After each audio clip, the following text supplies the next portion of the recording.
Having returned from Spain, I introduced myself to the head of the Soviet Army's engineering forces, General Mitin. "What are you going to do?" the general asked me. "First, I would like to rest a little." "You will rest later. Now sit down and write about everything you saw there. It is very important for us to know what requirements modern warfare imposes on engineering troops and engineering support of the battle." That was the end of our conversation. I began to fulfill the tasks set before me. Within a month I wrote 100 pages. On the basis of this material was prepared a book, The War in Spain, Engineering Support of the Battle. The book was intended for official use and became a useful manual on military engineering training of command staff. General Mitin fulfilled his promise after a month's rest in the spring of 1938. I received an appointment to the post of Chief of Engineers of the Siberian military district. This confused me a little. This responsible position by the state was supposed to occupy a general, and I was a major and had not even yet commanded a sapper battalion. In response to my arguments on this matter, General Mitin said, "So what? You graduated from the academy and have combat experience. You participated in the war in Spain." We said goodbye, and I left. I started working in a large all-arms headquarters of the Soviet Army.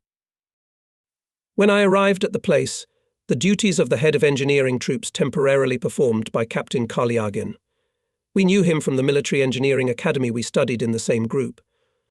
He was an excellent student and became one of the most prepared commanders of engineering troops of the Soviet Army. Meeting him gave me great joy, and I accepted a new responsible job from a friend. Before this, Captain Kalyagin was senior to me in rank, and now I became his superior. However, he was soon promoted and left for work in China. My service in the Siberian military district lasted until the beginning of the Great Patriotic War. The main task of the district was to train personnel in all specialties in the deep rear of the Soviet Army. For various courses for retraining were called up the reserves of rank and file and command staff. All commanders during the year were busy with intensive training. The district headquarters, which in wartime formed the Army headquarters, organized various staff exercises with commanders and staffs of units. Quite a lot of time we spent in the troops, on the spot checking the progress of training exercises and assisting in the organization of the training process. The systematic retraining of privates and reserve commanders was of great benefit. This was already reflected in the first months of the war against the Nazi invaders, when 80% of those who participated in the battles were called up from the reserve commanders and soldiers.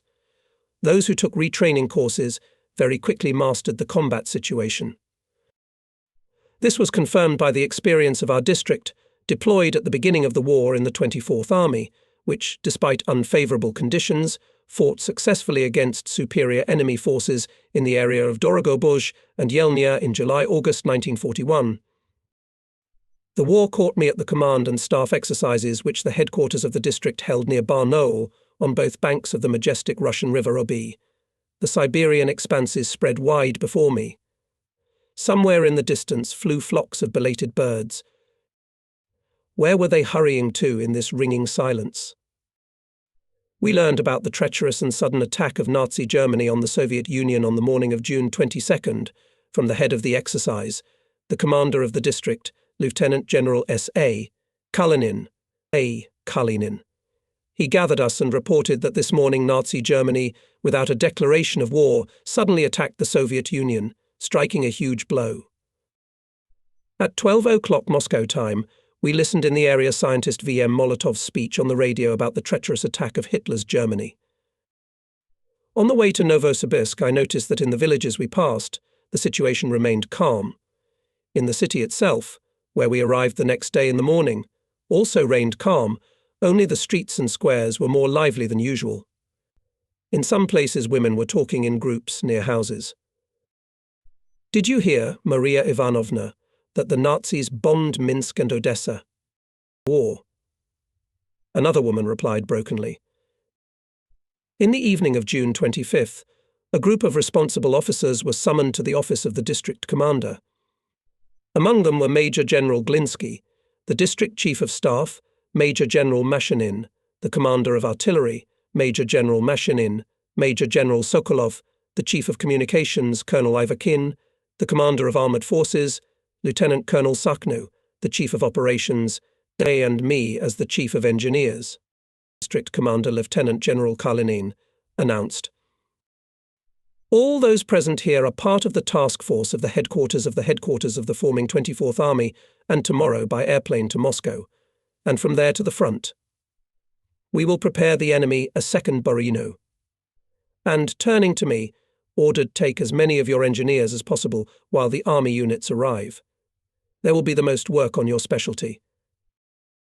Fulfilling the instruction of the district commander, I took with me an officer from the engineering department of the district headquarters, Major Filatov, a good specialist in camouflage, as well as Major Slinin, who 2 months ago commanded an engineer regiment and now worked in the engineering department.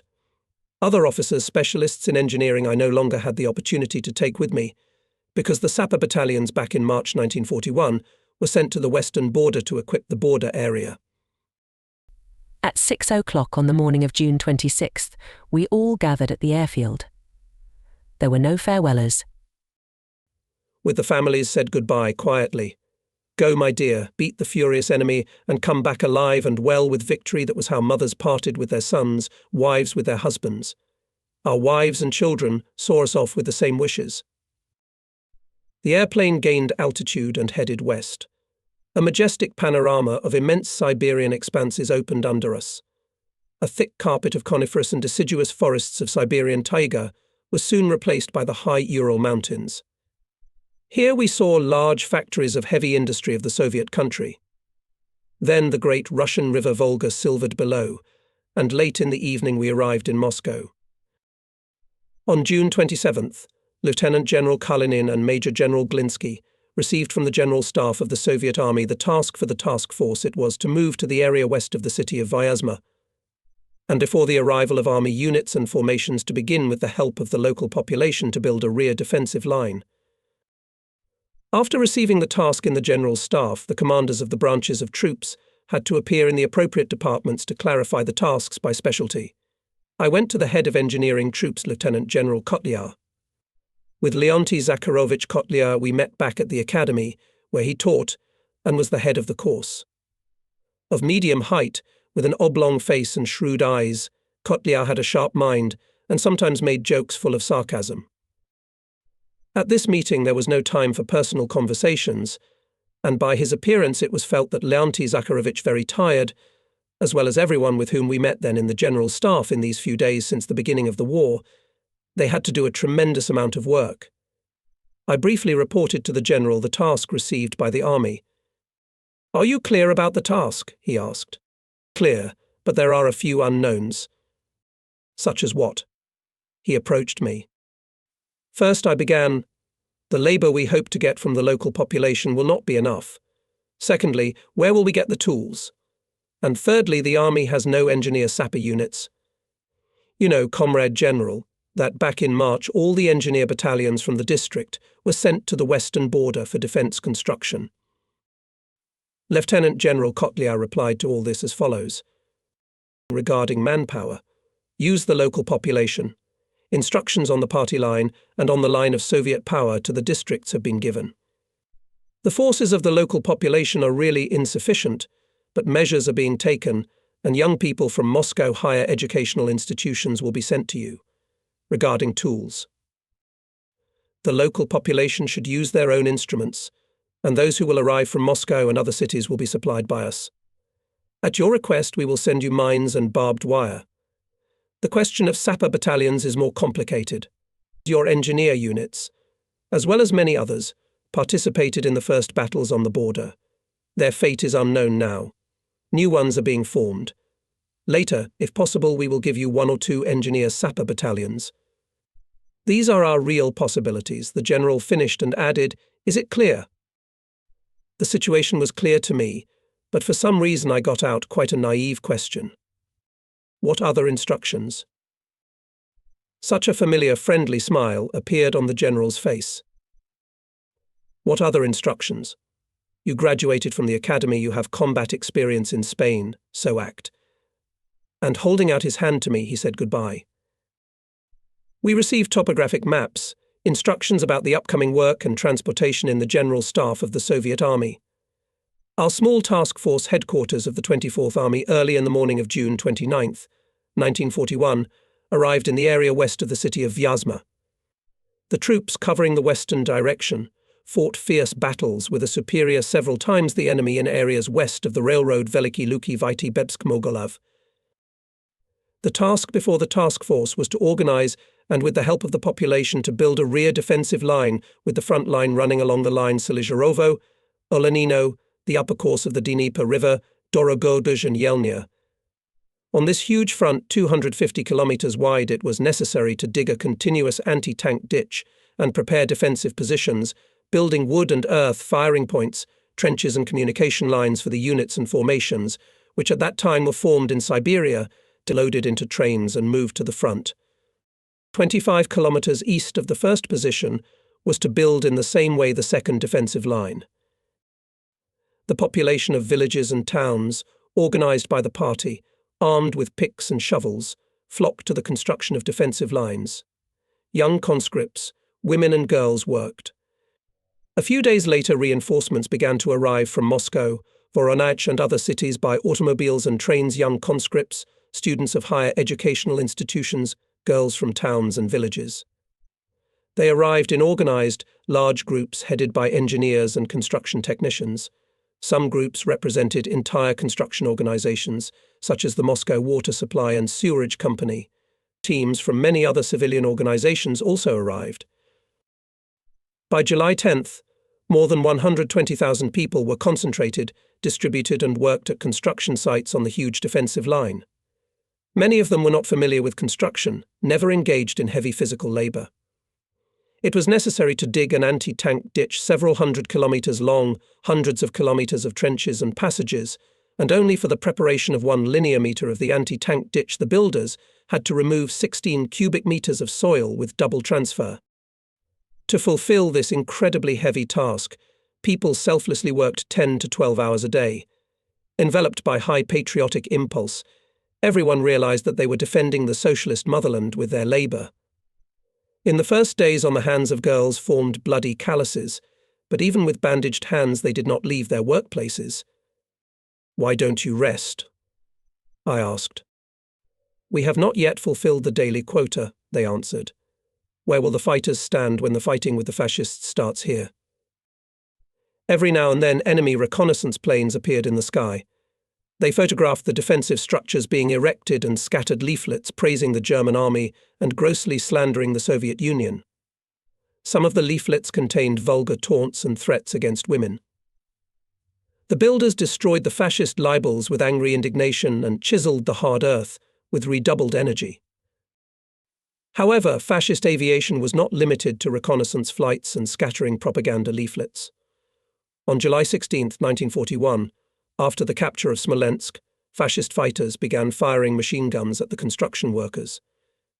In an attempt to bring disorder into the ranks of young builders, the Nazis threw saboteurs, spies and whole sabotage groups into our front rear.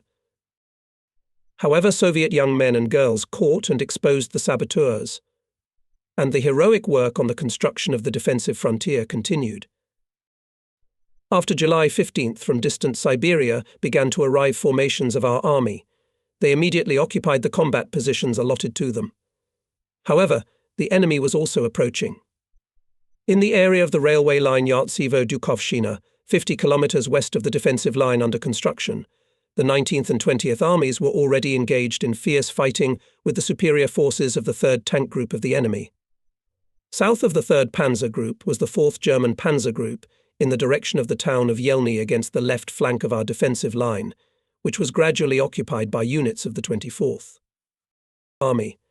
Having a great superiority in manpower and equipment, the Nazis managed to cut into our defense and captured the town of Yelnya. The so-called Yelnya Bulge was formed, but Siberian divisions of the first echelon of the 24th Army stopped the further offensive of the enemy and forced him to go to the defense. Many of our divisions were still moving in railroad echelons to the front. It happened that some of them had to enter the battle immediately after unloading at stations located in close proximity to the battlefield.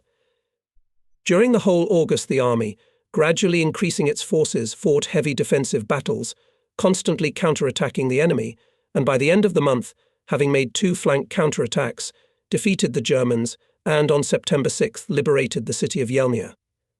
It was one of the first cities liberated by the Soviet army from the German invaders. The battles were fought only a few kilometers away from the builders. North of the town of Dorogobuz, on the second defensive line, the hard work continued.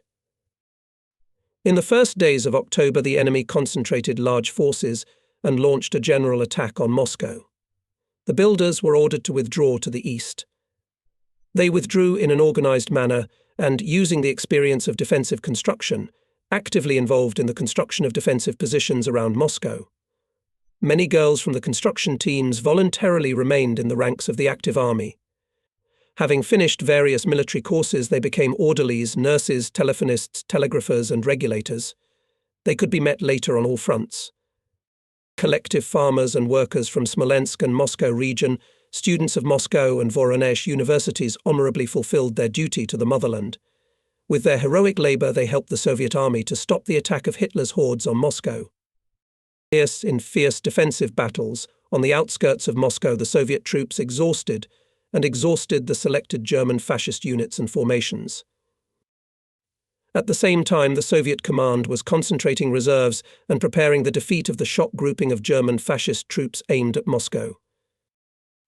In early October, the enemy launched a major offensive in the strip of the 24th Army, which was part of the reserve front, which was then commanded by Marshal Budny. The forces of the attackers were several times superior to ours. In manpower, the enemy had a superiority of 3.2 times, in tanks 8.5 times, in artillery 7 times. Despite the heroic resistance of our units in bloody battles, Hitlerites surrounded south of Vyazma 4 Soviet armies, including the 24th.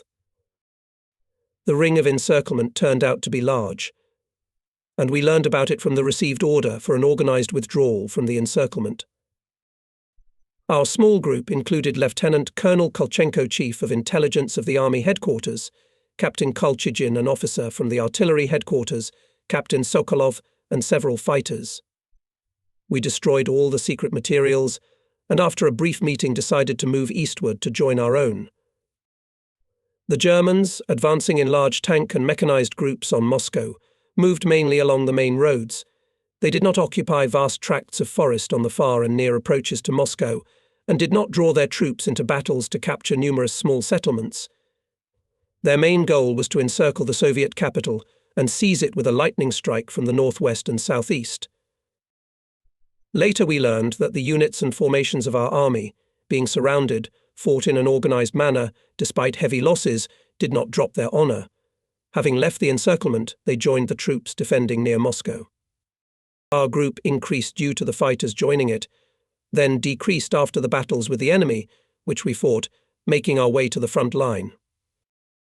Having got into the encirclement, we did not doubt for a minute that we would definitely get out of it, and were ready to fight to the last bullet, only to reconnect with our own.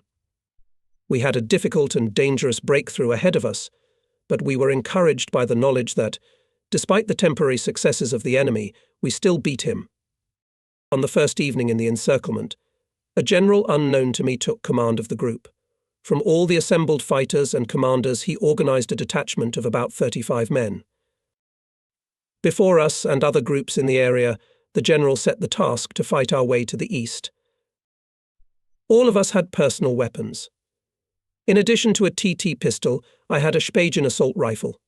Most of the commanders had the same weapons, and the soldiers had rifles. We moved mostly at night, crossing swamps and rivers. We oriented ourselves by compass to the east.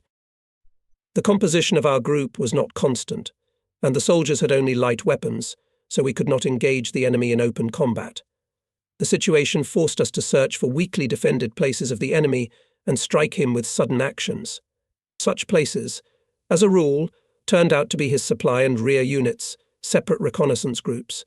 We attacked them from ambushes and destroyed them, and if reinforcements rushed to their aid, we retreated deep into the forest.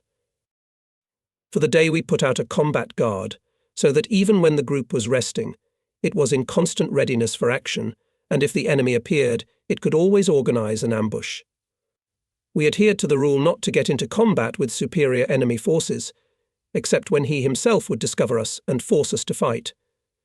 Fighting our way out of the encirclement on the territory occupied by the Nazis, we had many skirmishes with separate groups of the enemy. During such skirmishes we captured weapons and replenished our ammunition. When moving we avoided roads and bypassed settlements, so we almost never met with the population. When we were going to cross the Ugra River, we asked an elderly woman for help. At first she did not meet us in a particularly friendly way, but gradually calmed down and helped us. She was an old teacher at the local high school. After feeding us, she said, "Hide now, and in the evening my son will take you across the river. This is the third night he has been walking with the likes of you." And indeed, in the evening her son, a boy of about 15 years old, led us across the river by a ford which he knew well. By the rumbling of the guns and the intense firing, we realized that we were approaching the front line, and then one day we finally found ourselves in the location of one of the Soviet units. It was the second half of October. Each of us kept our uniforms and our documents. We were sent to the headquarters of the 33rd Army in the city of Naro-Fominsk. The Chief of Staff of the 33rd Army was Major General Kondratiev, who had previously been Chief of Staff of our former 24th Army and knew us personally. After listening to my explanations about the withdrawal from the encirclement, he directed me to get a new assignment to the main directorate of the Soviet Army's engineer troops. General Vorobyov appointed me Chief of Engineers of the 5th Army, which was commanded by Lieutenant General L.A. Govorov. At that time the 5th Army was defending the close approaches to Moscow. Accompanied by an officer from the main Directorate of Engineering Troops of the Soviet Army, I went to the headquarters of the 5th Army. In fierce defensive battles, the Soviet Army gradually emaciated the enemy, broke the offensive impulse of his tank and mechanized divisions, and stopped them near Moscow. The Supreme Command of the Soviet Army was concentrating fresh forces and preparing a decisive counter-offensive.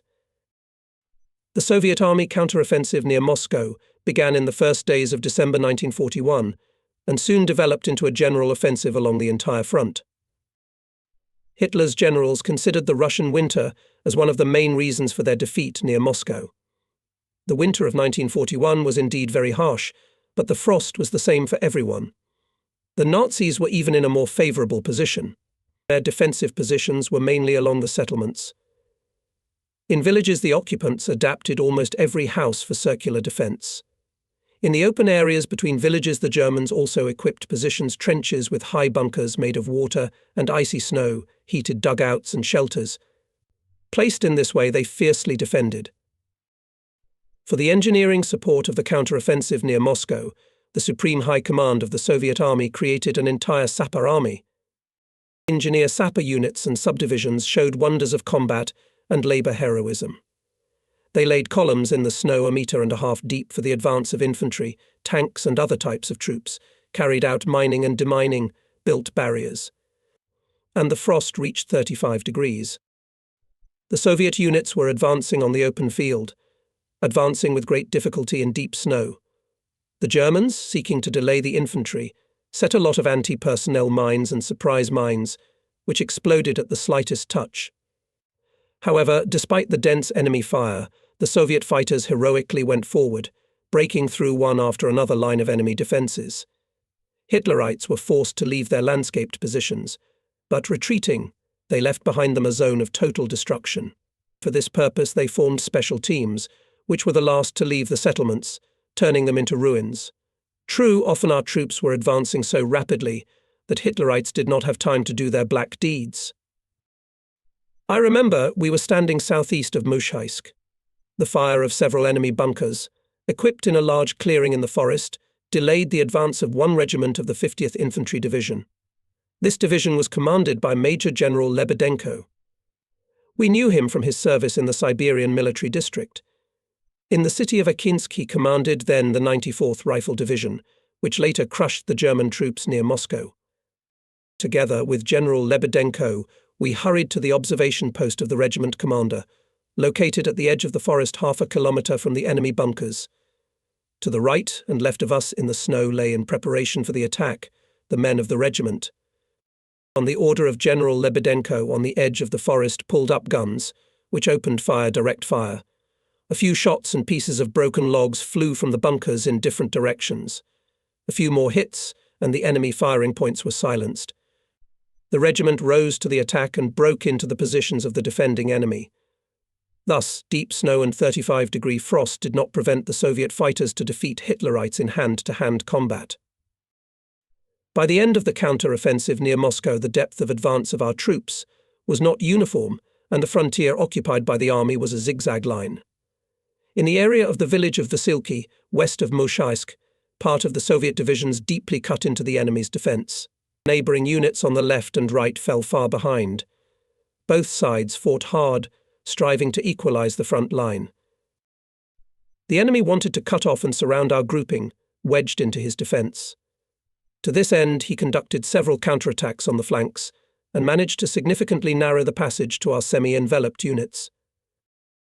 One night I was checking the defense and the course of hostilities in the area where our units were almost completely surrounded.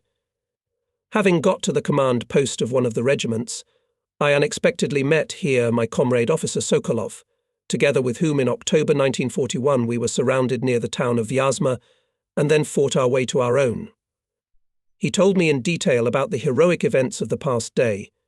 The regiment repulsed 7 attacks. The attacking groups of the enemy were constantly changing. Hitlerites, having drunk for courage, came out of dugouts, shot and shouted, "Russ, surrender!"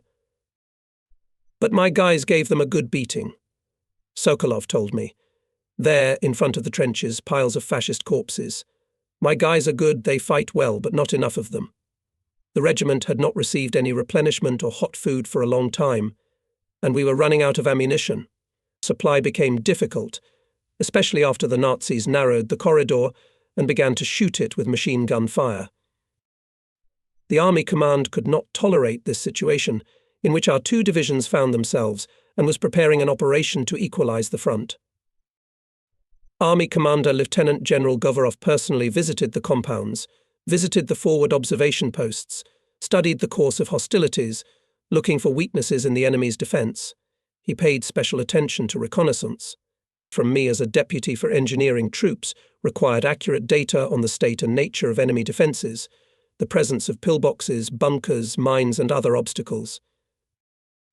A few days after my meeting with Sokolov was successfully conducted an operation to level the front line near the village of Vasilki. The enemy was pushed back 15 kilometers to the west. The Soviet counteroffensive near Moscow took place in extremely difficult conditions of snowy winter and severe frost. However, in spite of everything, the myth of invincibility of Hitler's army was debunked. 38 German divisions were defeated. The enemy was pushed back 250 kilometers from the capital. Hitler's strategists were going to end the war with lightning speed. In the plan, Barbarossa said the German armed forces must defeat Soviet Russia in a fast-moving campaign. The German fascist command expected during the summer campaign to defeat the Soviet army and seize Moscow and other important defense, economic and political centers. Hitlerites dreamed of successfully completing the military campaign and becoming full masters of Soviet material resources. For the war with the Soviet Union was prepared and provided everything necessary: 190 selected divisions, tank armies and thousands of various aircraft. Everything was provided for in the Plan Barbarossa, except one: the most important thing, the heroism of the Soviet people and the power of the Soviet socialist social order. The decisive role in the defeat of Hitler's troops near Moscow was played by the moral and political superiority of the Soviet fighters over the Nazi invaders, their selfless love and devotion to their homeland, their unshakable will to victory. It was this force that forced the German invaders to flee from Moscow, not the numerical superiority of the Russians and the fierce Russian winter, to which the beaten Hitler generals, some military theorists and historians in the West refer, making excuses. The defeat of Hitler's troops near Moscow, the successes of the Soviet army at Rostov and Tikhvin were of extremely great importance, both in military strategic terms and in strengthening the morale of the people. In April, the harsh winter near Moscow was replaced by a warm spring. The snow quickly melted, the roads became muddy, and movement, except for the highway, became impossible. The spring thaw came, which greatly hampered the movement and supply of troops. At the end of May, Lieutenant Colonel Belsky, who came to me, informed me that by order of the Chief of Engineers of the Soviet Army he was appointed Chief of Engineers of the Fifth Army, and I had to go to Moscow to be assigned to another post. Many questions arise for an officer in such cases. What was the reason for the change? What would be the new position? What kind of people and in what environment would I have to work with? Most of all, I was saddened by the upcoming parting with the combat team of the Fifth Army.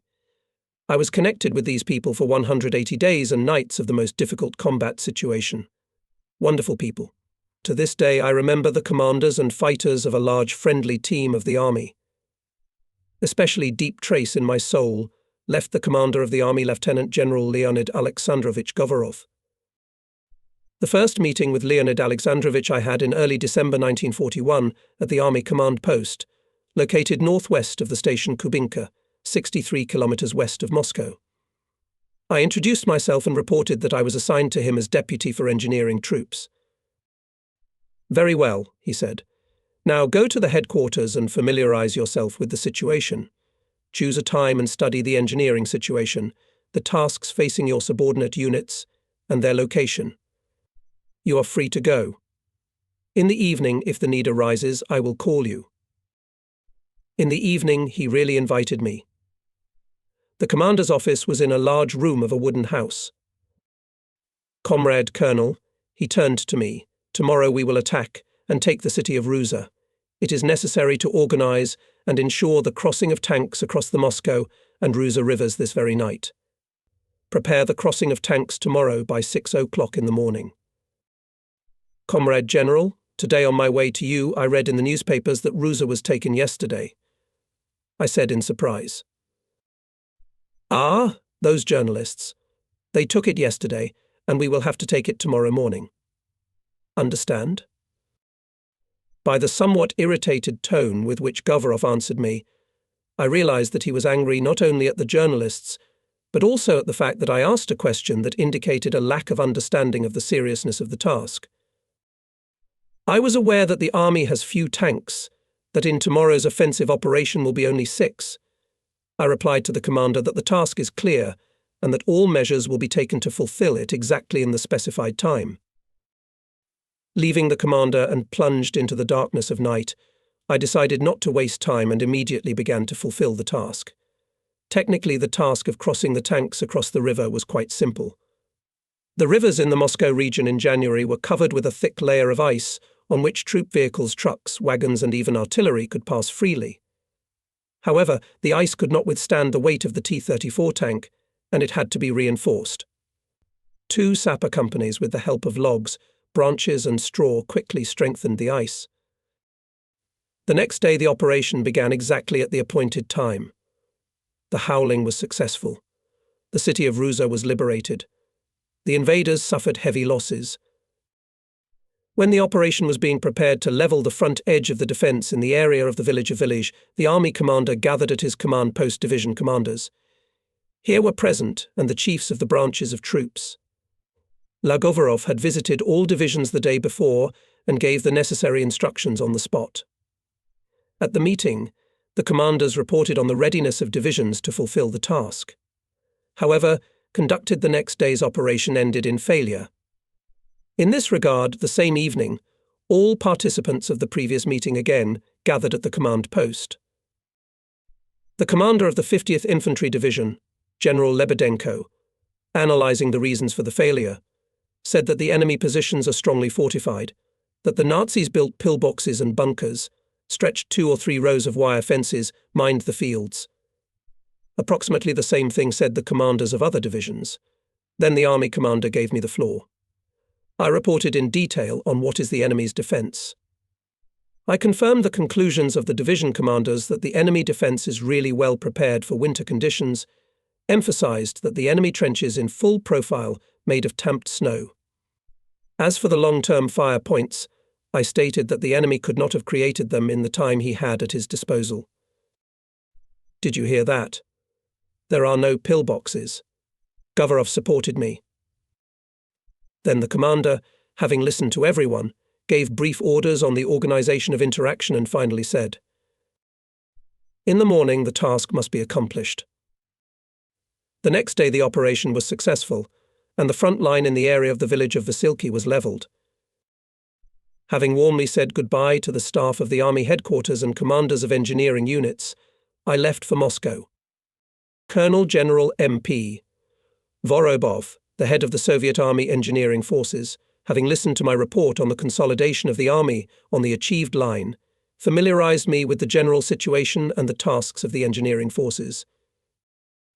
Referring to the enemy's intentions, he informed me that large offensive operations are expected, and that in this connection there is a decision to form special engineering battalions of the reserve of the main command, capable of creating in a short time strong operational barriers in certain operational directions. You have been appointed chief of one such group of engineering battalions for the construction of operational barriers. There are 9 such battalions, and now they are concentrated west of the city of Ryazan. The battalions are taken from the engineering construction brigades, continued the general. They have some experience in building rear defensive lines, but they have not worked with engineering munitions and do not know them. Your task within 1 or 2 months to teach these battalions to skillfully handle such ammunition. You already have sufficient combat experience, including in the creation of mine blast barriers. I am sure you will successfully cope with this task. General Vorobyev was considered one of the best experts in mine blasting in the Soviet Army and carefully selected personnel.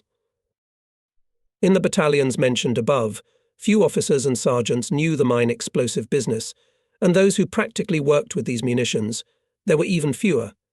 Training began. 4 officers and NCOs, more or less familiar with this work, organized 3 4-day courses, and the best of them were sent to battalions. In this way, training centers were created. The number of specialists gradually increased, and by the end of June, all personnel, about 3,000 officers, NCOs and soldiers, mastered the work with training mines. In July, training began to work with live mines. Before the war, the training of sappers was conducted only on the work with training mines. Before the war, there was a rule: a mine placed in the ground was not removed, but only exploded. The combat situation forced to abandon this erroneous rule in the first days of the war. In July-August 1941, the 24th Army, in which I was Chief of Engineers, was engaged in defensive battles near the town of Yelnya. Having called me to him, the commander of the army, Major General Rakutin, informed me that an enemy offensive was expected to break through our defences southwest of Dorogobozh and ordered to mine the threatened area that very night. During the night, this area was mined with anti-tank and anti-personnel mines, but the enemy did not take active actions here. After lunch, I was called again by Major General Rakutin and ordered to remove the mines so that they would not prevent our units from attacking the enemy. I took 10 men with me and in the woods near the minefield showed them how to discharge and remove the mines. Anti-personnel mines were especially dangerous, but the soldiers worked very carefully, and the minefield was cleared quickly and without incident. The mines became mobile. The mines began to maneuver both in defensive and offensive combat. In June-July 1942, we prepared all 9 engineer battalions for the construction of operational barrages. A great help in the success of special training of such a large number of people, we had a properly organized, purposeful party political work. At party meetings and during the hours of political training, party and political workers explained the tasks of battalions and the importance of the difficult and dangerous specialty of the mineral, which every soldier and commander must master perfectly. On July 30th, I received an order and a schedule with the exact stations where the battalions were to be loaded. Having given the necessary orders for the execution of the order, on July 31st I went to Moscow to the head of the Soviet Army's engineering forces. In Moscow I was received by Colonel General Vorobyev in the presence of his deputy, Major General Nazarov. MP Vorobyev reported that the enemy has made 2 strikes, one in the direction of Voronezh, Stalingrad, and the other the North Caucasus, Baku. The Germans need Baku oil. Tomorrow, with General Nazarov, you will fly to the North Caucasus at the disposal of the commander of the group of troops, Lieutenant General Maslenikov. The task will be clarified on the spot. It is necessary to erect barriers of operational scale and help the troops to close the Germans' way to Baku oil. Your battalions, said Vorobyev, will be concentrated in the same area. On August 1st, we flew south on a military transport plane. Our route ran parallel and west of the Volga, over the territory occupied by the Germans. Together with us flew 20 junior officers, replenishment for the troops of General Maslenikov. In the evening we arrived in Makhachkala and spent the night at the airfield. On August 2nd, General Nazarov scheduled a flight for 6 o'clock in the morning. In the airplane remained a few seats behind the pilot's cockpit. Others were removed. On the right chair sat General Nazarov. On the left I settled down. The officers sat on their duffel bags. The weather was good. On the banks of the Tarik River the broken lines of trenches were clearly visible. The Germans were close. On the right I could hear artillery fire. Imperceptibly I dozed off. Suddenly there was a crackling sound, and the airplane shook violently. At first I thought we had hit an air hole, but immediately I heard machine gun fire. The plane's onboard machine gun was firing. Looking out the porthole, I saw trees flickering.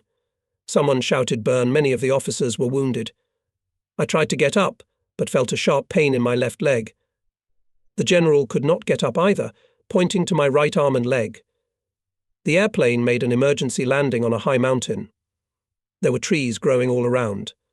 Only 3 of us were not injured, including General Nazarov's adjutant Captain Kirillov. They carried the seriously wounded. 3 of our lightly wounded comrades went to look for a settlement. By 3 o'clock they returned with a doctor, a nurse and orderlies. By 6 o'clock in the evening we were accommodated in the school building of Akhoy-Matay-Matani village. Here now there was a hospital. I was bandaged, my leg was splintered. In the airplane between me and General Nazarov sat Lieutenant Colonel Vladimir Kadnikov, one of my first chiefs in those days, when I began my service in the military engineering school in 1925. Both of his legs were broken above the knees, and he died the next day. The village of Akhoy-Matani was close to the front line, so we were evacuated to Tbilisi. My left leg was broken, and they put a plaster on it.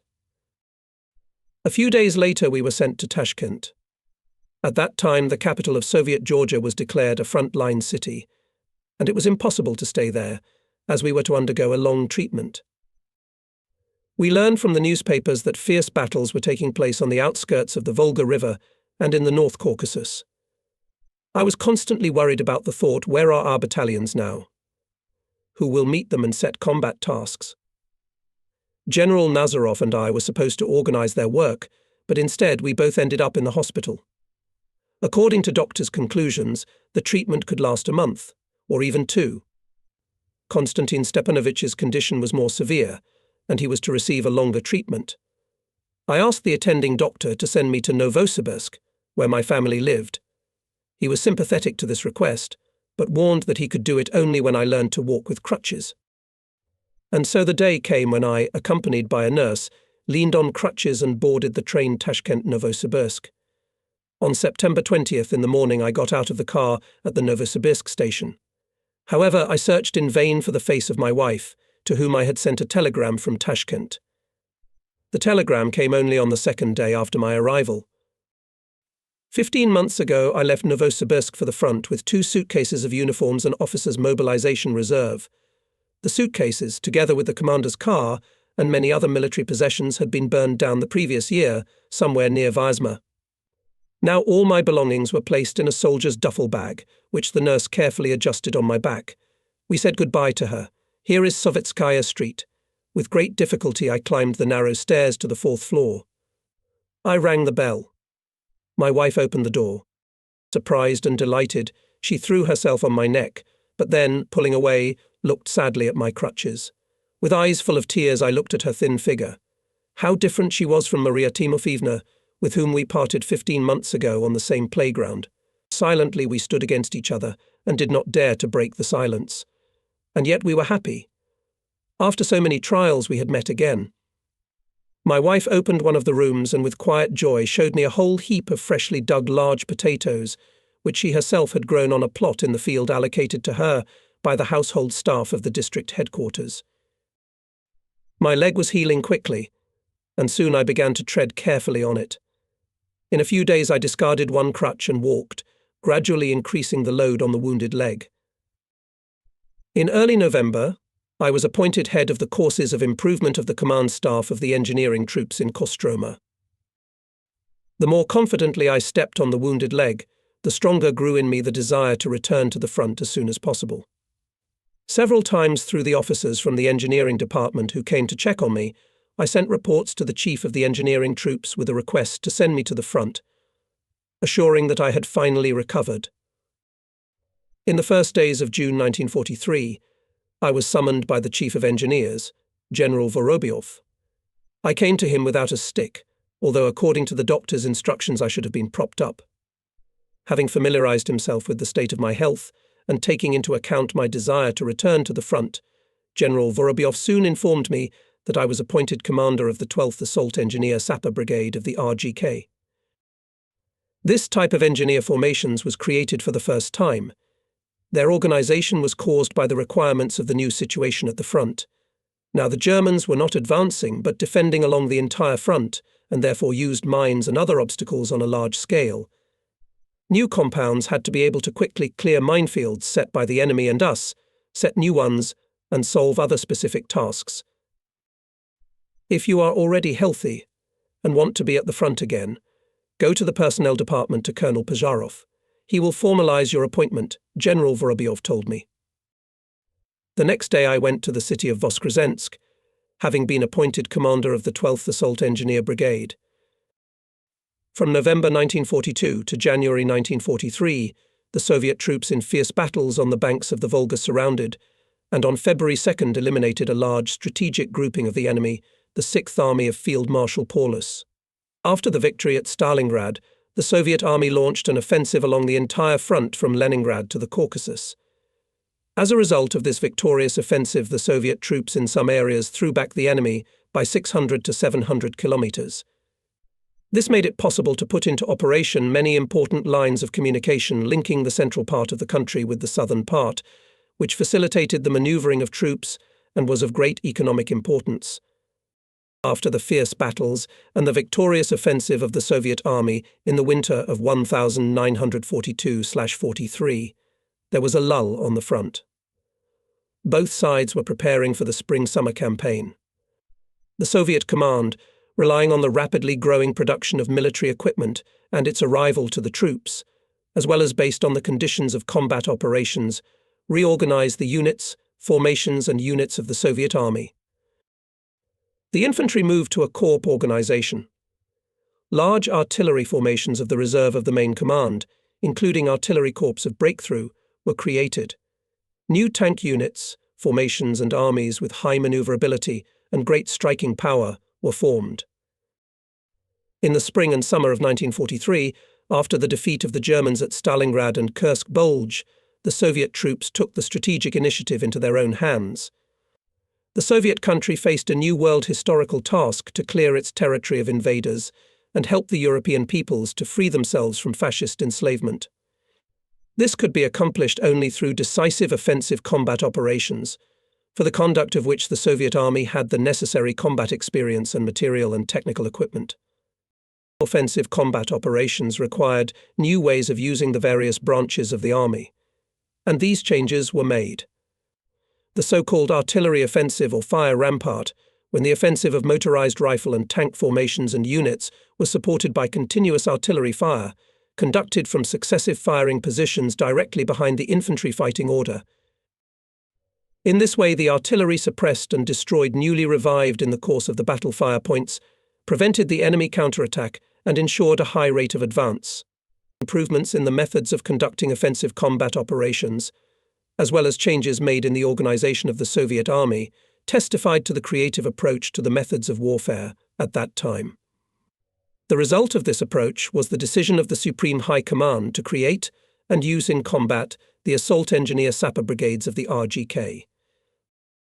The combat activity of these brigades from the very first days fully confirmed the correctness of the decision to create them. They earned the love and respect of commanders and soldiers of rifle units and subdivisions, together with whom they solved important tasks on the most dangerous parts of the battlefield. Operationally, these brigades operated within the fronts. As a reserve of the main command, they were very often transferred from one area to another, where they acted as a whole or in battalions, providing in engineering terms the offensive of associations and formations operating in the main direction. In tactical terms, the actions of brigades went far beyond the performance of tasks of purely engineering support of the infantry offensive, and, it must be said, such an understanding of their role at that time was common. Earlier, engineer-sapper units provided combat operations of infantry units, laying paths through land and water obstacles, performed the work of erecting barriers or their elimination with the help of various engineering means to ensure the success of the infantry with minimal losses of manpower and equipment. Without losing sight of these tasks characteristic of the engineering troops at that time, the new situation conditioned and even approved the assault as the main way of fighting by these brigades. Reporting to the Supreme Commander-in-Chief on the formation and naming of these brigades, Colonel General MP Vorobyov, Chief of the Engineering Forces, proposed to call them Shock Engineer Sapper Brigades, not Shock, and Assault Engineer Sapper Brigades, clarified Stalin. The entire combat path of the 12th Assault Engineer Sapper Brigade, which I commanded until the victory on May 9, 1945, was saturated with assault operations against fortified positions and fortifications of various types. Assault, as a special type of offensive, provided a quick breakthrough of the enemy's defense, high rate of attack, and having a strong psychological impact, contributed to the decline in morale of enemy troops. It is no coincidence that Nazi soldiers and officers were very afraid of the appearance of stormtroopers in front of their front and tried to prevent or disrupt their performance of combat tasks. As a special kind of troops, the Assault Engineer Sapper Brigades had several types of specialists: miners, subversives, bridge pontooners, and flamethrowers. Each fighter and commander in the brigade had to be able to master small arms, have excellent physical fitness and high moral qualities. Commanders of platoons, companies and battalions had to know the tactics of infantry and tank units and to some extent and compounds. The bulk of the brigade's personnel had been well trained and hardened in the process of formation. Depending on the specific combat situation in which it had to operate, the brigade was used in battalion or company formation. Very often it had to operate in separate small assault groups in the combat order of advancing infantry units. The formation of the brigade began in the second half of May 1943 near the town of Voskresensk, about 100 kilometers southeast of Moscow. By my arrival, the battalions and headquarters were staffed with officers, sergeants and privates. Training sessions were held. A commission from the Combat Training Directorate of the Soviet Army's Main Engineering Directorate had just completed an inspection of the brigade's formation and combat training and found that the training sessions were unsatisfactory. The brigade commander, Colonel Miliav, was relieved of command. By this time the battalions were mostly already formed. Some of the officers had combat experience. There were also cadre officers who graduated from military engineering schools. It was necessary to organize combat and especially technical training. The situation with the personnel was favorable. The bulk of the fighters were young people who quickly learned everything. There were also officers who had experience in working with engineering munitions. However, with many officers had to work individually, teaching them to install fuses and then live mines. The operations of setting fuses and discharging mines were repeated many times daily. Party political workers provided great assistance in the difficult training of personnel. Deputy Commander, head of the political department of the brigade, Major Stepanidin, skillfully directed the work of party and Komsomol organizations. All the forces of political workers mobilized to assist commanders in the organization of combat and special training of personnel. The engineering department and the People's Commissariat of Defense directly monitored the training process and preparation of the brigade. At the end of August, a special commission from the Directorate conducted a comprehensive inspection of the preparation, organization and manning of the brigade, and found that it was ready to be sent to the front. The brigade consisted of 5 assault engineer sapper battalions.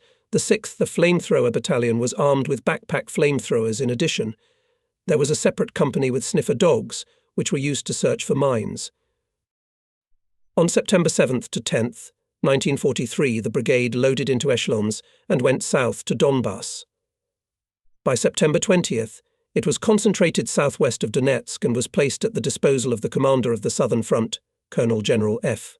I.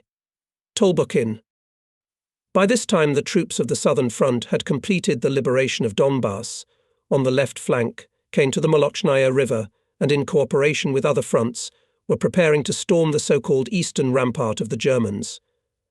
After the defeat at Kursk Bulge, the German High Command was forced to go on the defensive throughout the Eastern Front.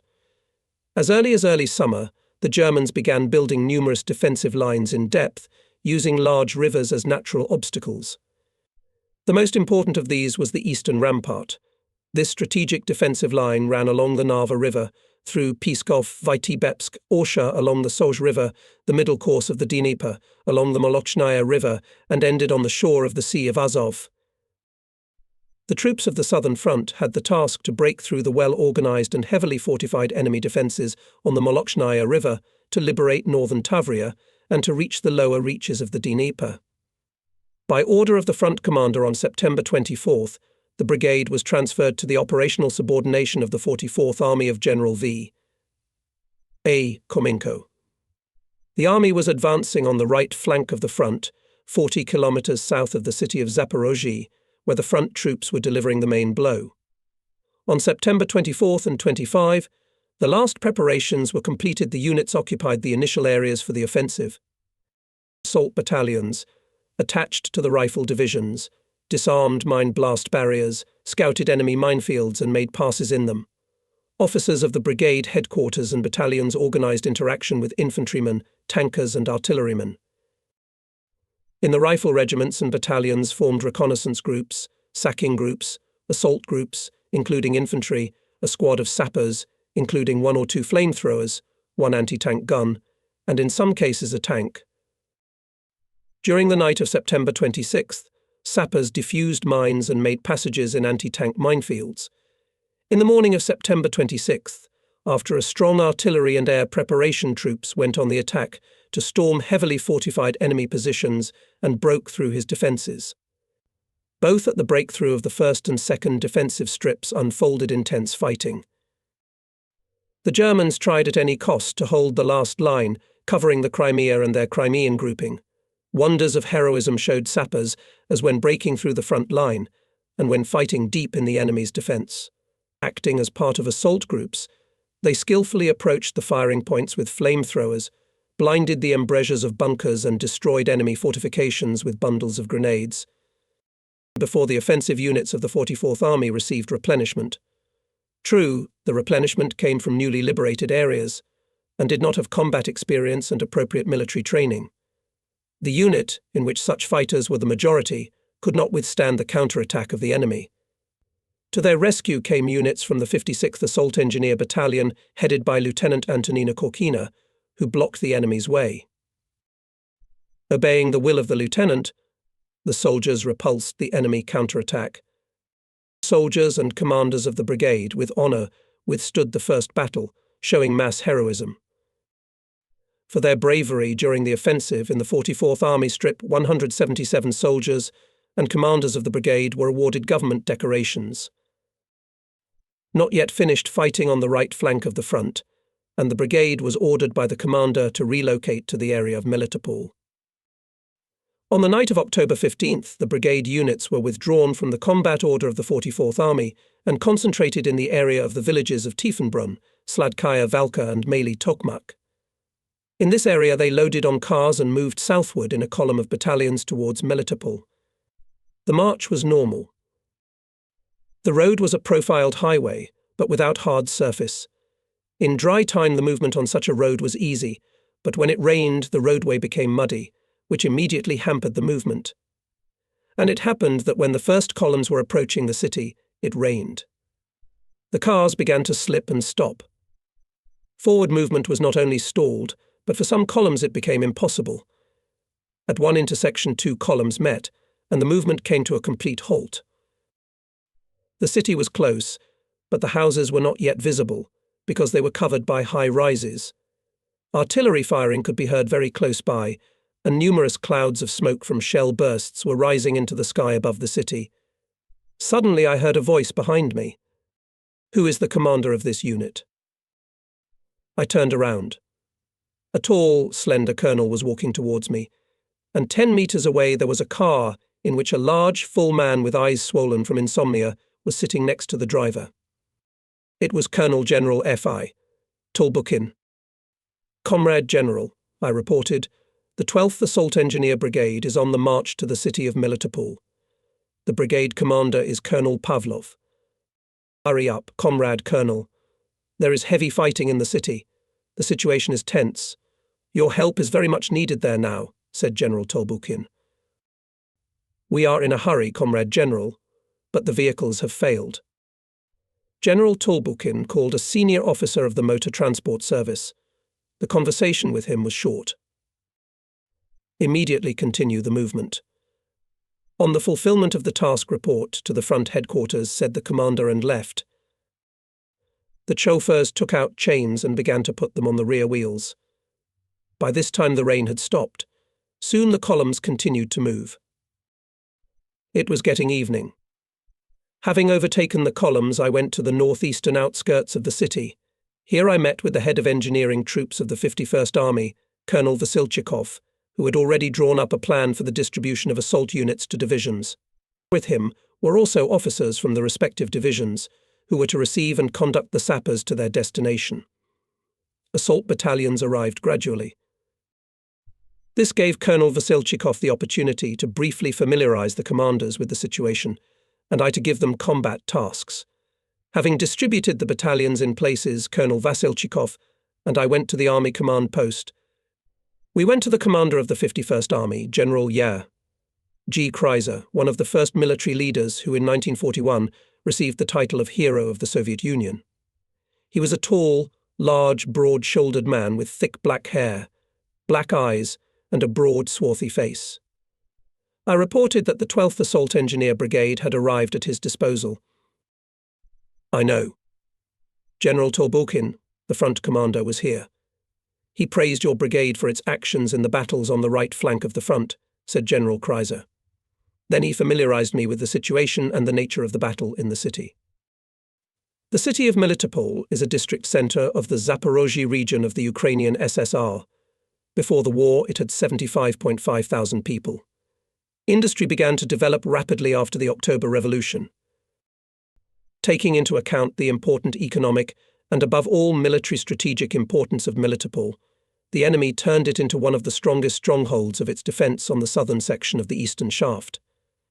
On the approaches to the city from the south, east and north, explained General Kreiser, in advance was equipped with a strong defensive line with anti-tank ditches, mine and other barriers.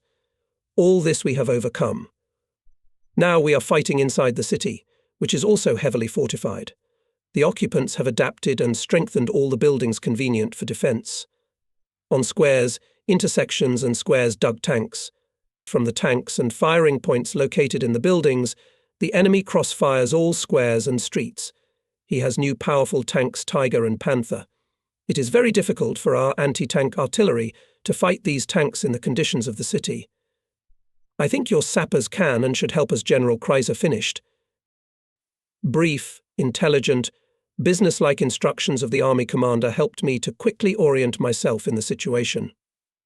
When assigning tasks to battalion commanders and brigade headquarters, I used my combat experience gained in Madrid. I spoke about the need to pay special attention to the flank fire of the enemy, mainly conducted from the corner buildings of the streets, and the multi-layered nature of the fire, suggesting how to attack the nodal points of resistance in the street battles, emphasized how important to take into account the factor of surprise in the fight against enemy tanks and the skillful use of mine bottles with incendiary mixtures. Then began the hard, difficult work of managing the battle of the brigade to establish and maintain close cooperation with infantry, tank and artillery formations and units. This was all the more necessary because the fighting was in full swing, and, in addition, the brigade for the first time had to fight in the city, turned by the Germans into a powerful stronghold for a long and stubborn resistance. A branched system of trenches, deep passages, a large number of places equipped for firing points, allowed the enemy to constantly maneuver forces and firepower during the battle. In depth, the Germans built the defense in such a way that when the first line was broken through, the next one was an independent frontier with covered flanks. A great role in supporting the defending enemy was played by mobile firepoints tanks and self-propelled artillery units, which appeared in the most threatened areas of the battle, and sometimes in significant numbers. In addition, the Nazis used tanks and Sauer as stationary firing points, burying them in the ground, about what General Kreiser had already warned us.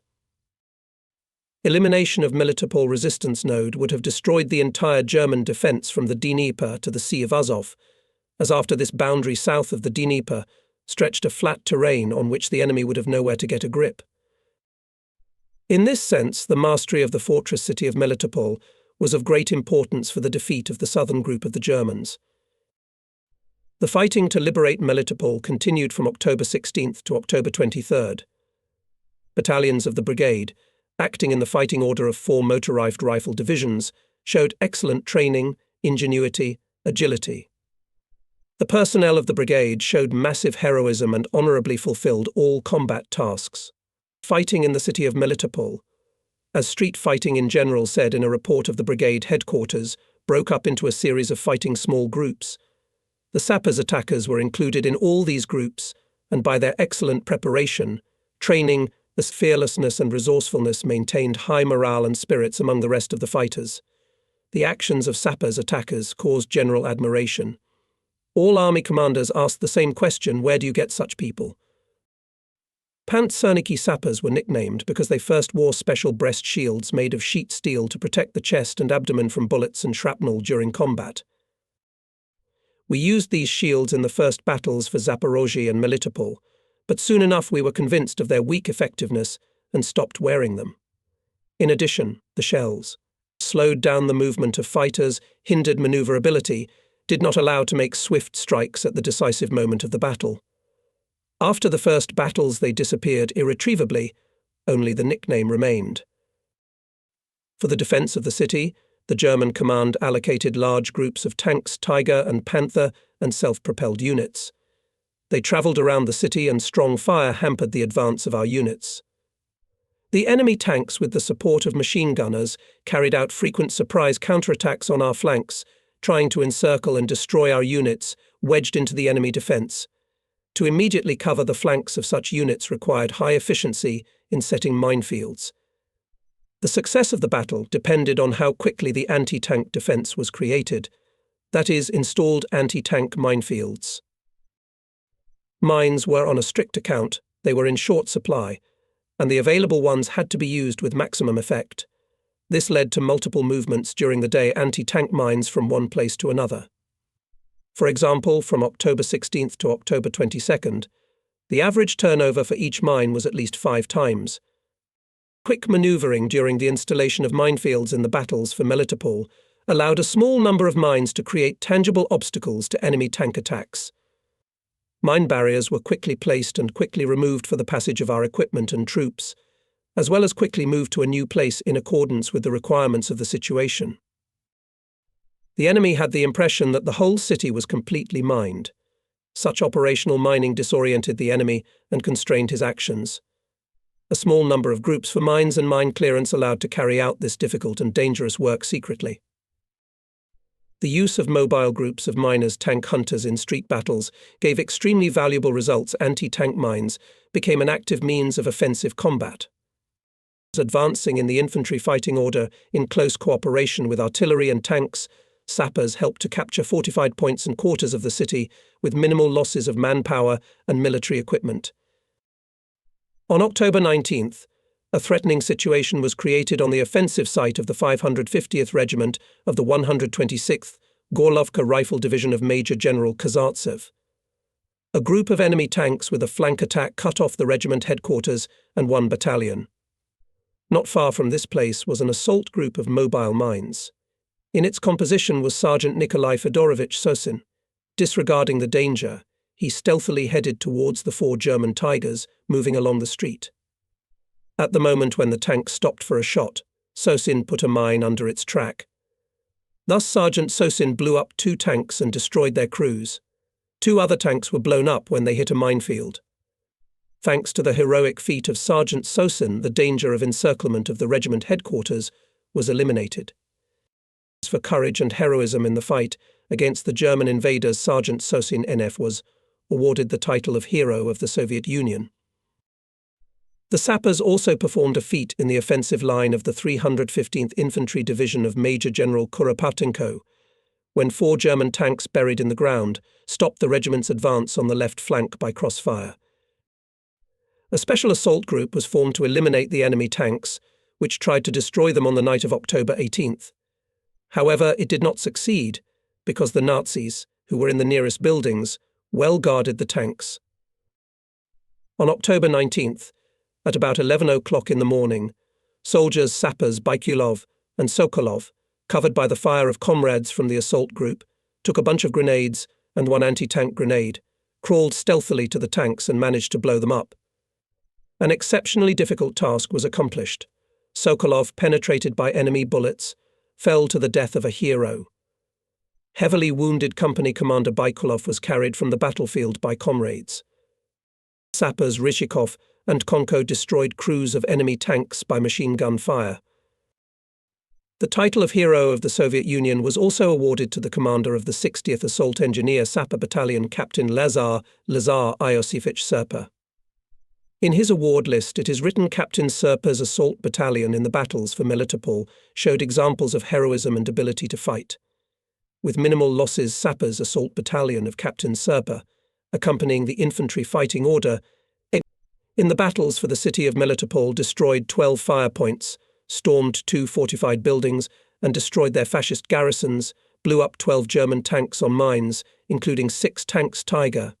Skillfully organized actions that, covering with minefields the advancing 91st, and then 126th Rifle Divisions, Captain Serpa reliably ensured methodical advancement of the division's units.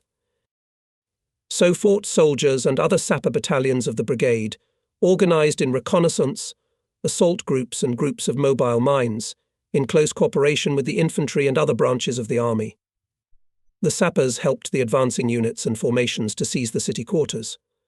On October 23rd, the whole city was liberated from the Nazi occupants. Management of the brigade during all the battles was carried out by its headquarters under the leadership of Chief of Staff, Lieutenant Colonel Dmitry Sergeyevich Borisov. From the brigade command post, we used the entire communication network of the 51st Army headquarters to guide the battalions. In addition, an officer was sent to each battalion from the brigade headquarters, who regularly reported on the situation and transmitted all requests of the respective battalion. After the organization of interaction between the brigade headquarters and the 51st Army headquarters, my deputy on political part, the head of the brigade political department, Lieutenant Colonel Stepanidin, and I spent most of the time at the command posts of the 315th, 91st, 126th, and other rifle divisions, in which our assault engineer sapper battalions were operating. Here on the spot, all the important issues of interaction with infantry, tanks and artillery arising in the process of battle to capture individual strongholds and resistance nodes of the enemy and to repel his counterattacks were solved. Active, comprehensive party political work among the personnel played a significant role in the successful fulfillment of the brigade's tasks to capture the city of Melitopol. After receiving the order to storm Melitopol, the political department of the brigade under the leadership of Lieutenant Colonel Stepanidin developed explanatory work, emphasizing the importance of eliminating this node of enemy resistance.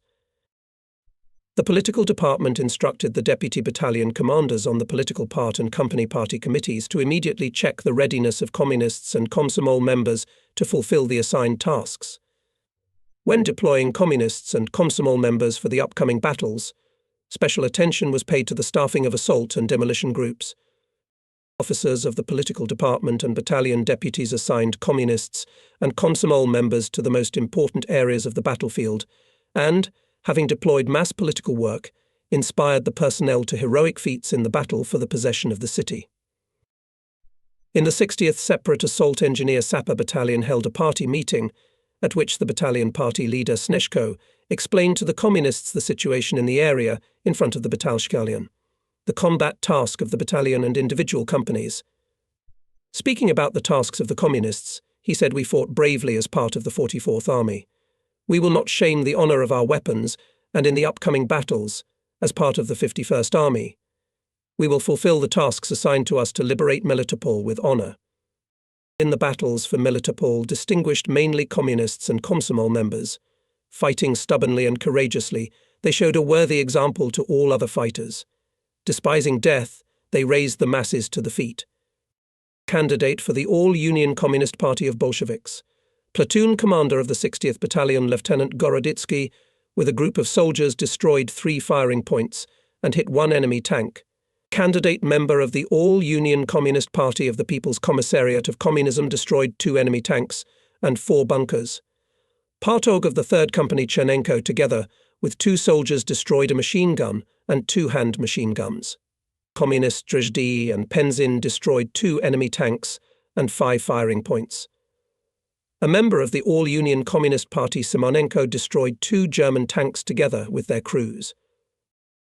For courage and bravery shown in the battles for Melitopol, 62 members and candidates for party membership and 71 Komsomol members were presented to government awards. Active concrete work of party organizations among the personnel of the brigade, high personal example of communists and Komsomol members, contributed to strengthening the authority of the party. During the battles for the liberation of Melitopol, the political department of the brigade received 58 applications for admission to the party and 41 applications for admission to the Komsomol. In the battles for Melitopol once again showed the high moral qualities of Soviet soldiers. Neither murderous machine gun fire, nor direct fire of tanks Tiger and assault guns Ferdinand, nor fierce counterattacks of fascists could not suspend the brave actions of sappers, who were part of the assault groups. Soldiers and commanders of all units everywhere met them as their comrades in arms, fearlessly destroying enemy fire points and tanks. In a letter of thanks to the brigade commander about the actions of the 60th Independent Assault Engineer Battalion in support of the offensive of the 550th Infantry Regiment of the 126th Infantry Division, its commander wrote the battalion fulfilled all assigned tasks perfectly. For the courage, the perseverance, bravery and organization, all personnel of the 60th Battalion is worthy of the Guards rank. As a result of selfless fighting actions of all personnel in the battles for Melitopol, the 12th Assault Engineer Brigade destroyed 20 tanks and armoured vehicles of the enemy. The sappers stormed 15 fortified buildings, and together with riflemen and other units 24 more. Among the buildings turned into fortresses there were also separate structures of the 3-storied city school. Units of the 690th Infantry Regiment for 2 days could not seize the school. On October 19th, the regiment commander Major Boroditsky ordered to storm the school. The assault group included 1 rifle platoon, 2 sapper squads, 2 machine guns, 3 anti-tank guns and 2 76mm guns. On the night of October 19th, the group took over the school and destroyed the entire German garrison that had encamped there. The assault group was almost surrounded, but for 36 hours it held the building and repulsed numerous enemy counterattacks until the night of October 20th, when the advancing companies of the 690th Regiment joined it, and thus captured the entire quarter. The railroad station of Melitopol was also taken by storm. 3 days one of battalions of the 366th Infantry Regiment fought a fierce battle for it. Hitlerites turned the station into a strongly fortified resistance node. The sapper company of Lieutenant Glukov from the 57th Assault Battalion was given the task together with infantrymen to seize the station by all means. Having distributed the soldiers in groups, Lieutenant Glukov bypassed the station building and with the support of strong machine gun and machine gun fire with grenades paved the way into the building. The enemy could not withstand, tried to withdraw, but was surrounded and destroyed. In this battle sappers and infantrymen destroyed more than 10 enemy fire points with their calculations. The commander of the assault sapper platoon, Lieutenant Petrov of Captain Sharanov's 59th Battalion, was ordered to take possession of a 2-story white building in the center of the city on Lunikarsky Square. The building was strongly fortified. Hitlerites were firing hurricane fire from it, delaying the advance of our infantry. One of the companies of the 69th Rifle Regiment attacked this building 3 times, but without success. Lieutenant Petrov's sappers stealthily, crawling around 7 buildings and suddenly opened machine gun and machine gun fire, and then, throwing hand grenades, rushed into the attack and took possession of this building. The regimental commander expressed his heartfelt gratitude to the brave stormtroopers who carried out the order without casualties. Lieutenant Petrov, Sergeant Yevtushenko, Privates Kobudov, Derevyano, Korochino, Okry, Spassky, who, despite heavy fire, were the first to break into the building and in hand-to-hand combat killed 10 fascist soldiers, captured a gun, 4 machine guns and several machine guns. In the battles for Melitopol, miners of the brigade installed 3,116 anti-tank mines, removed 2,542 previously installed mines, removed 6,963 enemy mines installed in minefields, as well as neutralized 108 surprise mines. The sappers completely demined the city after its liberation. Traditional inscriptions appeared on the walls of buildings in Melitopol, no mines. Sergeant Dudov written in large red letters. These words became a symbol of liberation of the city and the final expulsion of Hitler's invaders. On the endless roads of war from Moscow to Berlin, this inscription, dear to our hearts, was our constant companion, as if the last seal of victory, testifying that there will be no more fascists here, and that it was done by Soviet sappers. People, remember this. In the battles for Melitopol, sappers killed 250 officers and soldiers of the enemy, but the victory was obtained at a high price: 51 dead and 47 wounded. The order of the Supreme Commander-in-Chief on the liberation of Melitopol said the troops of the 4th Ukrainian Front, after many days of hard fighting, broke the fierce resistance of the enemy and, having inflicted heavy losses, today, October 23rd, they completely captured the city and the railway station of Melitopol, the most important strategic node of German defence in the southern direction, locking the approaches to the Crimea and the lower reaches of the Dnieper. Thus the powerful German defensive strip at the boundary of the Molochnaya River, stronger than the German defence, which they had on the Mayas River, both in its engineering equipment with anti-tank obstacles, and in the density of saturation of infantry, artillery and tanks, was broken through in the decisive section. In commemoration of the victory gained, the formations and units that distinguished themselves in the battles for the liberation of the city of Melitopol were given the name Melitopol. Among them was the 12th Assault Engineer Sapper Brigade. For courage and heroism shown in these battles, 151 soldiers and the brigade commander were awarded government awards, orders and medals, and 2 were awarded the title of Hero of the Soviet Union. For the battles in Melitopol, I was awarded the Order of the Patriotic War of the First Degree by Order No. 6 of the commander of the 4th Ukrainian Front on October 30th, 1943. It was the first order I received since the beginning of the war. The Crimean Peninsula has witnessed numerous battles in the centuries-old history of the Russian people. The geographical position of the peninsula makes it a key node of all southern Russia and Transcaucasia. Its bays, forts and heights are covered with loud military glory. More than once campaigns against Russia started from Crimea and ended there. Because of the Crimea, which has a huge military strategic importance, for centuries there have been many bloody battles. Crimea was the last refuge for the White Guard generals who were defeated by the Soviet army in 1920. Trying to realize their invasive plans, Hitler's military command attached great importance to the Crimean Peninsula. Overcoming stubborn resistance and suffering heavy losses, the Nazis captured the peninsula in 1942. The Soviet Army and the Black Sea Fleet heroically fought against the many times superior enemy forces, and only after a siege of months, in July 1942, by order of the Supreme Command, left Sevastopol, the last fortress on the peninsula. After breaking through the German defences on the Molochnaya River and liberation of Melitopol, the troops of the 4th Ukrainian Front launched a rapid offensive to the west, and on November 5th reached the lower reaches of the Dnieper River and the Perekop Isthmus. The Crimean grouping of the Germans was cut off from the rest of the forces of the Nazi army. The only narrow strip of land connecting the peninsula with the mainland was the Perekop Isthmus. The units of the 2nd Guards Army under the command of General Zakharov rushed to it, but they encountered a well-organized multi-lane and deeply echeloned enemy defense and were stopped at the positions of the Turkish rampart. The 51st Army was advancing on the left of the 2nd Guards Army. It reached the northern bank of the Sivash in the area of Cape Jijanga, Ruski Island. The advanced units of the army, with the help of assault units of our brigade, forced the rotten sea Sivash and captured a small bridgehead on its southern shore. Thus was repeated the legendary feat of the Red Army troops, forcing Sivash in the same area in 1920 under the command of MV Frunz.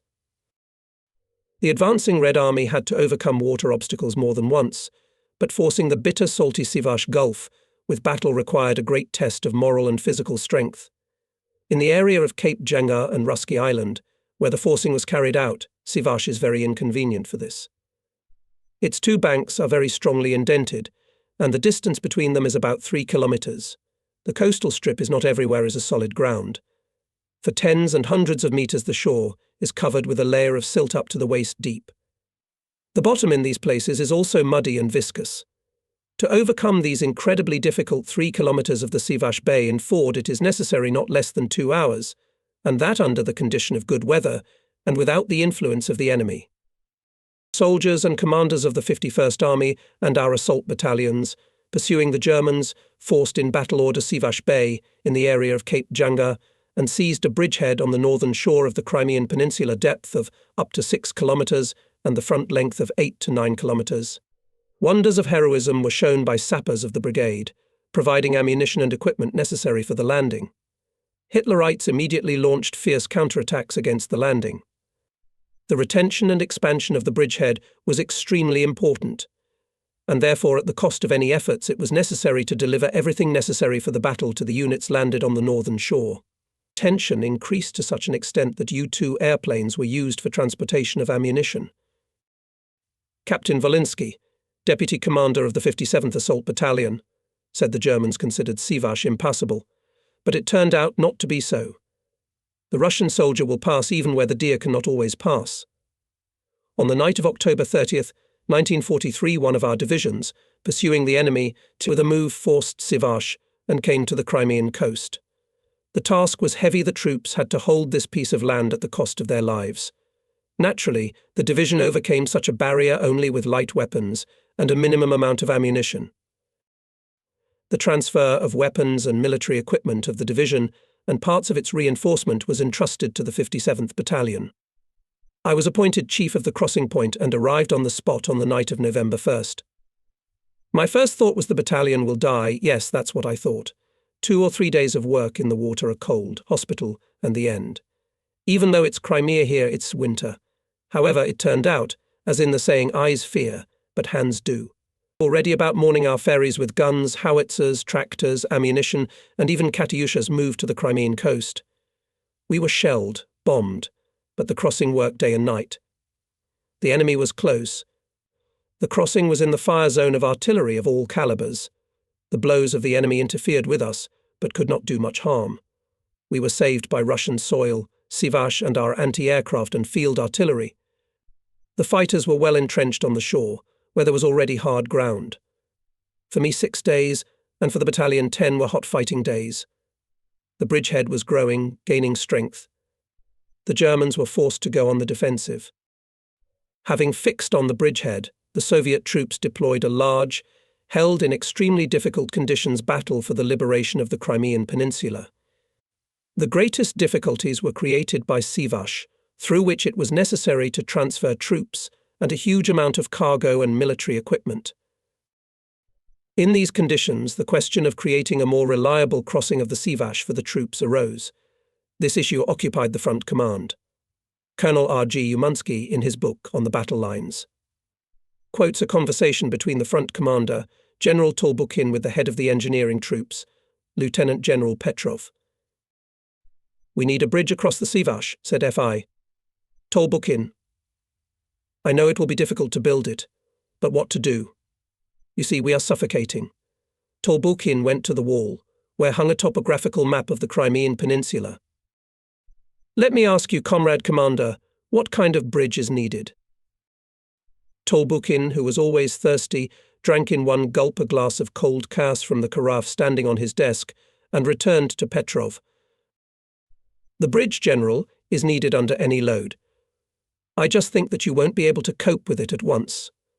At first, make well at least to pass over the bridge vehicles with ammunition and small guns." Agreed. All this conversation became known to me that same night from the mouth of the general himself. During the period from October 30th to November 6th, all battalions of the brigade were on the shore of Sivash. On boats and ferries we transported guns, camp kitchens, food, wagons and horses for the troops on the bridgehead, the number of which was constantly growing. I said transported, or rather to say dragged, because both banks of the bay at a distance of 100 to 200 meters to the water was liquid mud. Then there was a small strip of water, and only then the depth necessary for swimming began. Here on this coastal mud, drowning up to their waists in liquid, salt and cold mud, the soldiers pulled heavy ferries.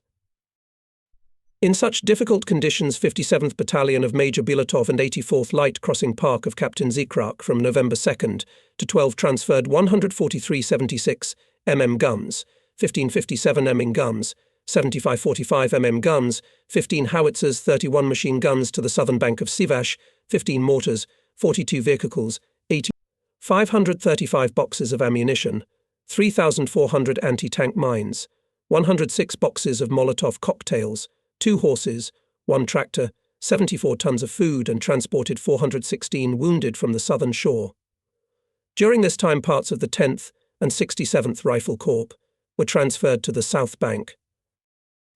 The difficult situation at Sivash urged to build a bridge across the Rotten Sea, and the front command made such a decision.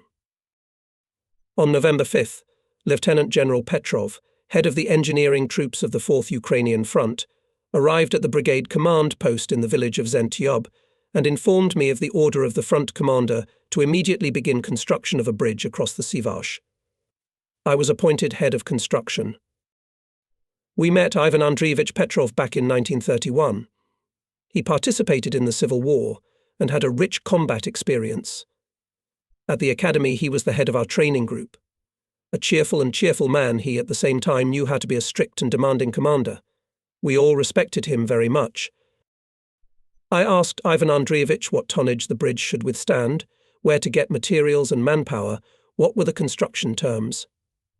General Petrov answered briefly. The bridge must withstand an average load of up to 16 tons.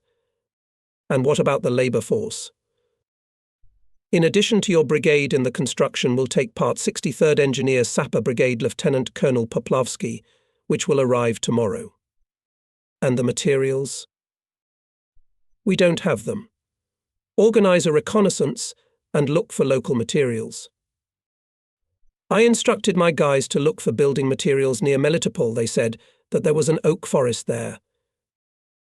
After the departure of Lieutenant General Petrov, I gathered the officers of the headquarters, informed them of the task and instructed the technical department to develop the project and the chief of staff to organize the search for local materials. On the same day, on a small rubber boat, accompanied by Lieutenant Glukov, I crossed Sivash along the route of the future bridge to Rusky Island and from it to the northern shore of the peninsula. The most part of the strait, 3 kilometers wide, we passed on foot, drowning up to our waists in mud. When late in the evening we returned from reconnaissance, the Chief of Staff, Lieutenant Colonel Dmitry Sergeyevich Borisov, had already given the necessary orders to concentrate the units, and we began to discuss the design of the bridge. The task was extremely difficult. None of the known in the military and civilian bridge construction designs were suitable for the conditions of Sivash. The Chief Engineer of Construction, Major Duplevsky, sent from the front headquarters, and the head of the technical department of the brigade, Captain Zhadovich, made inquiries and reported to me that before the war a special commission studied this issue and concluded that the construction of a bridge across the Sivash is impossible. I did not have time to clarify the reliability of this information. I answered the officers' specialists that we were ordered to build a bridge, and we will build it. I said that I had checked the place where the bridge would pass, and I had some thoughts about its construction. I suggested that the bridge should be supported by frames, but that a solid cushion should be placed under the supporting timber of the frame so that it would not sink in the tide. I thought about a solid support even then, when Glukov and I were walking through Sivash and drowned in its mud. We could make this cushion by fastening a row of logs under the supporting log of the frame. Logs were the only material we had at our disposal. The idea was approved by all.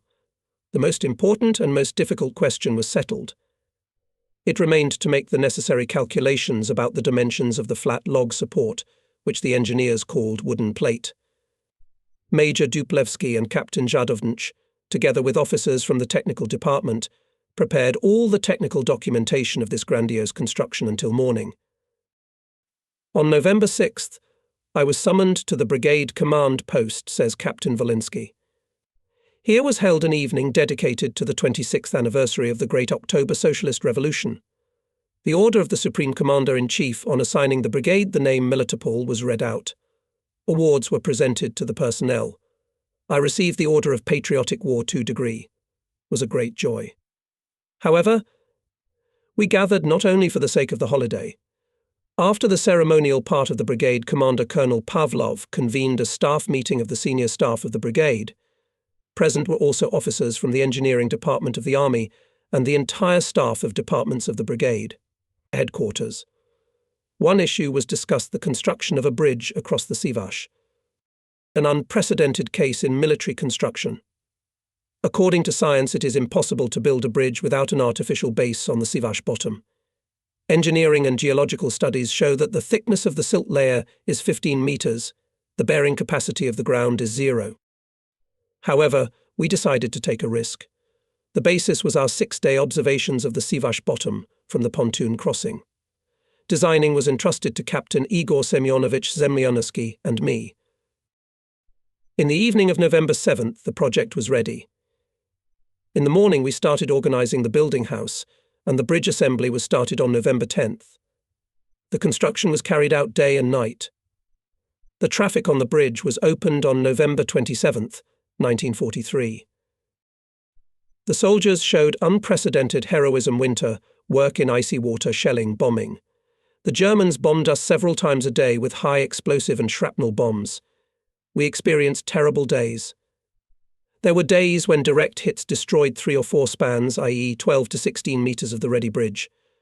Artillery also got us, but Sivash saved us from it. The shells went deep into the muddy bottom and only pelted us with mud from head to toe. During the raids, nobody left the bridge anyway. We did not have time to get to the shelters. And there was no time. What else can you say? I heard about the healing properties of Sivash mud, but I did not believe it. And what? We bathed in Sivash until December 20th. Officers of the brigade headquarters met the 26th anniversary of the Great October Revolution with a sense of accomplished duty. Already on November 7th, 1943, the brigade units with a wide front began to build a bridge to storm the Rotten Sea Sivash. The front command allowed to use the rails of the narrow-gauge railroad Kherson-Dzankoy, and thus solved the issue of longitudinal fixing of the bridge. As a building material, it was allowed to use logs from household and even residential buildings of the nearest settlements. The front headquarters allocated a considerable number of vehicles, which from November 7th began to bring logs cut in the forests near Melitopol. The local population also gave us invaluable help in finding and preparing building material. On the next day, unusual devices floated on the huge water surface of Sivash. These were the frame bridge foundations cut down on the shore, firmly attached to the wooden plate. Soldiers, waist deep in bitter salty water, falling into the mud, pulled the frame bridges assembled on the shore and installed them in a line along the axis of the bridge. The frame piers installed on the bridge line were supposed to remain stationary on the bottom, but they floated to the surface. A force was required that could force them into submission. Soldiers, slapping the mud, carried sacks of earth from the shore, stacked them on a wooden slab that slowly sank and lay down in its place. The sacks were prepared by local people. The great excitement on both banks of the Sivash and on Russky Island did not go unnoticed. The enemy began to shell the builders with machine gun and artillery fire. The machine gun fire stopped only after the troops of the 51st Army pushed back the Germans and expanded the bridgehead, but the artillery fire and bombing continued until the end of the construction and later. The command of the 4th Ukrainian Front took countermeasures by strengthening air defense, and special artillery units conducted counter-battery combat against enemy artillery. We used camouflage extensively. Simultaneously with the beginning of construction of the bridge, 2.5 kilometers to the east of it was under construction of a false bridge made of reeds and reeds. The enemy artillery was heavily shelling the false bridge, and the aviation was dropping bombs on it. Constant care of the command of the 4th Ukrainian Front about fire cover of the bridge construction and good camouflage did not allow Hitlerites to guess that a bridge was being built across Sivash. Aviation and artillery impact of the enemy was directed mainly at the structures being built for crossing to the peninsula.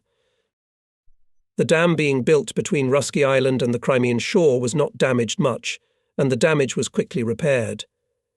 In the area of the embankment, work was carried out mainly at night, and there was occupied by only one company of capped. Rostovtsev from the 7th Engineer Brigade. 2 engineering brigades worked on the construction of the bridge. During the raids, the enemy bombed mainly the southern part of the construction, and in the northern part he dropped a bomb load on a false bridge. Our air ambush of 8 fighters located near the construction was an effective air cover from the enemy aircraft. During 20 days and nights, drowning in the mud of Sivash, almost without rest worked under the fire of enemy aircraft and artillery several thousand sappers, and honourably fulfilled the combat task. When the construction of the bridge was completed, Professor Colonel Elisevich, the head of the Department of Military Bridge Construction of the Military Engineering Academy, named after V. Kubyshev, arrived from Moscow. Having evaluated the work of the bridge builders, he was satisfied. We passed the test on the most important thing: the bridge built by us provided the transfer to the Crimean coast of the necessary forces to defeat the enemy. On November 27th, the bridge was opened for traffic.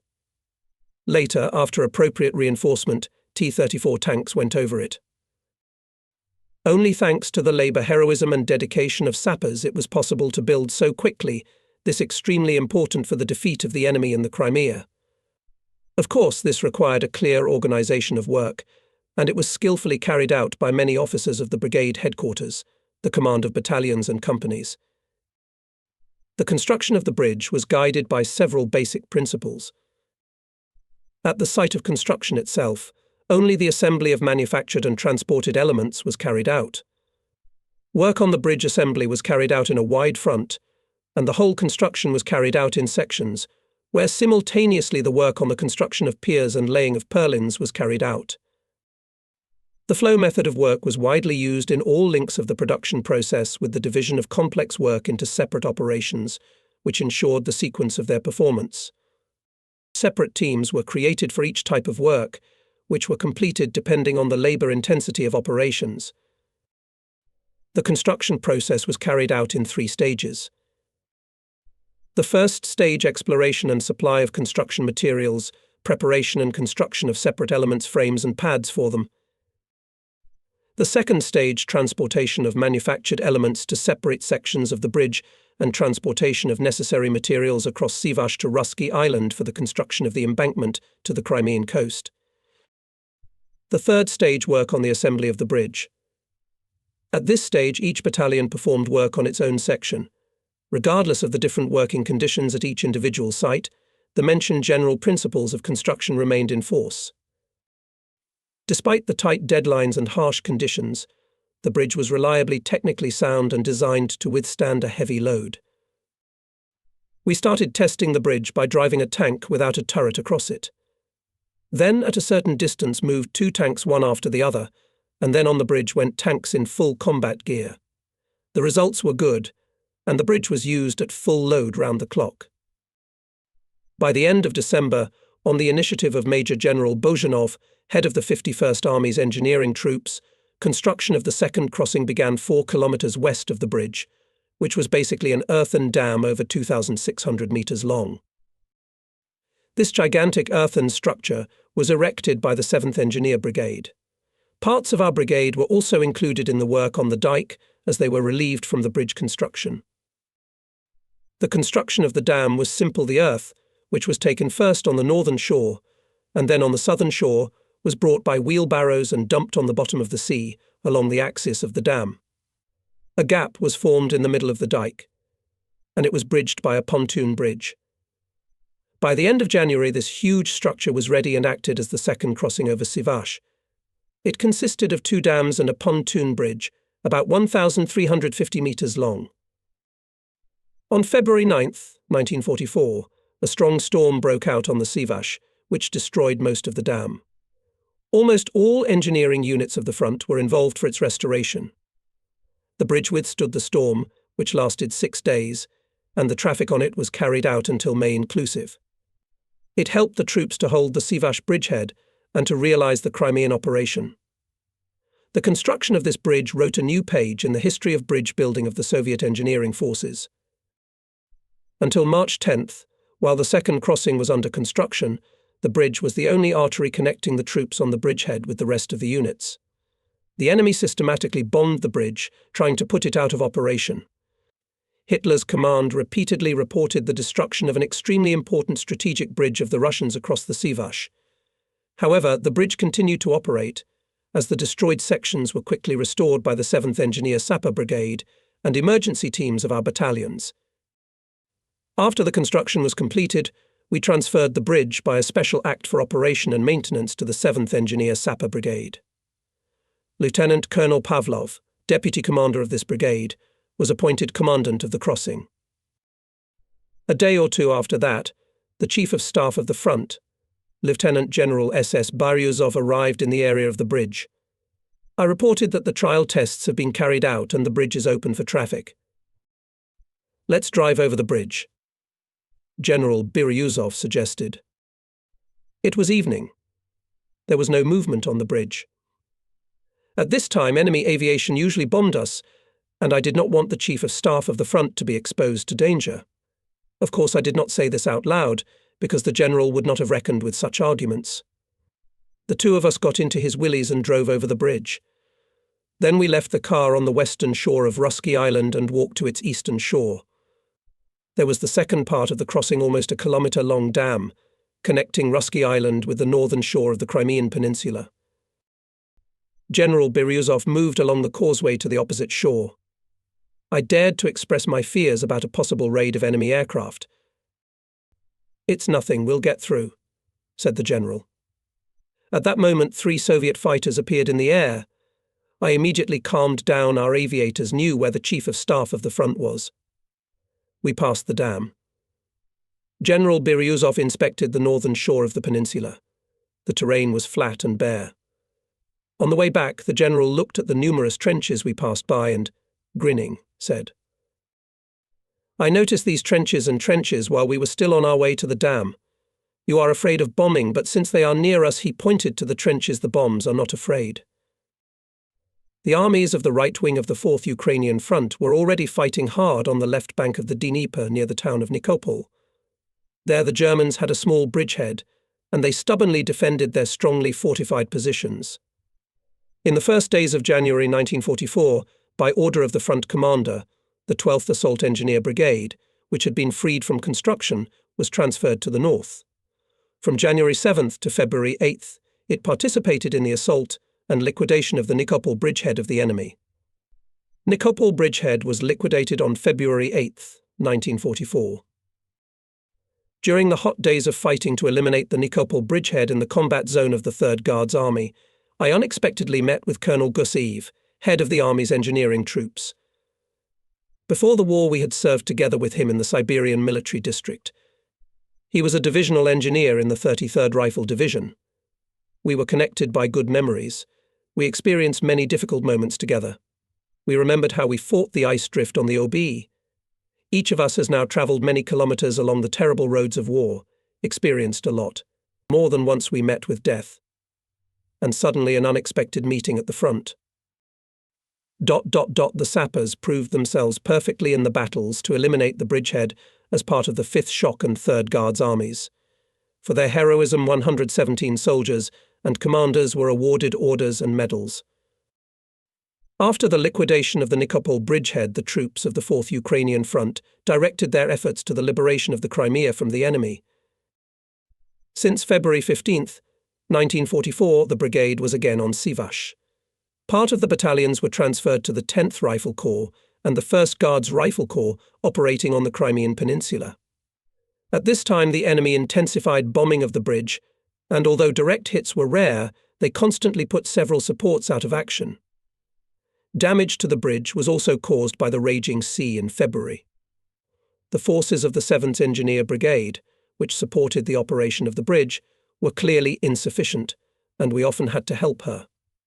By the end of March, on a small Crimean bridgehead, under the very nose of the enemy concentrated the entire 19th Tank Corps, which had almost 400 tanks.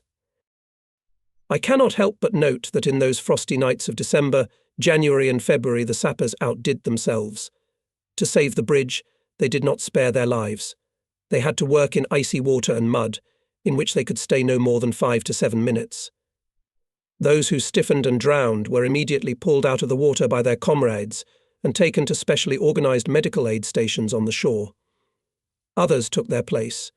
With unprecedented enthusiasm and high consciousness of duty to the motherland, sappers overcame inhuman difficulties in the battle for Sivash. However, it was characteristic for every soldier of the Soviet army during the Great Patriotic War. In one of the cold February days of 1944, Captain Kostovsky, company commander of the 58th Assault Battalion, led a group of sappers repairing a bridge. Toward evening, the bridge was raided by German aviation. Captain Kostovsky instantly ordered spread out, lie down on the canvas of the bridge, even before the planes had no time to fly over them. As one of the fighters shouted, "Save the commander," several soldiers covered the commander. At that moment, bomb explosions were heard. The soldiers were severely wounded by shrapnel, but Captain Kostovsky remained unharmed. Many times I had to repeat to the soldiers the truth of army life, camaraderie and mutual assistance in battle, the main condition of victory. Die yourself, but help your comrade was our motto. When forcing Sivash, we missed many sappers. The Soviet people erected a monument to the heroes of the Sivash epic as a sign of eternal gratitude. On a granite pedestal on the bank of Sivash rises a huge figure of a sapper with a machine gun in his hand, staring at the place where the bridge was. The words are carved on the granite: "Eternal glory to the sappers, the heroes of Sivash, to the soldiers of the Great Patriotic War who fell in the battles for the independence of our motherland." At the opening of the monument, a warrior from the 12th Assault Brigade, Filimonov, a participant of the Sivash epic, said, "My comrades and I came here first on the frosty night of November 7th, 1943. Drowning waist-deep in water, we built a crossing. Many of our comrades died on Sivash. In the battles for Crimea and Sevastopol, we avenged them.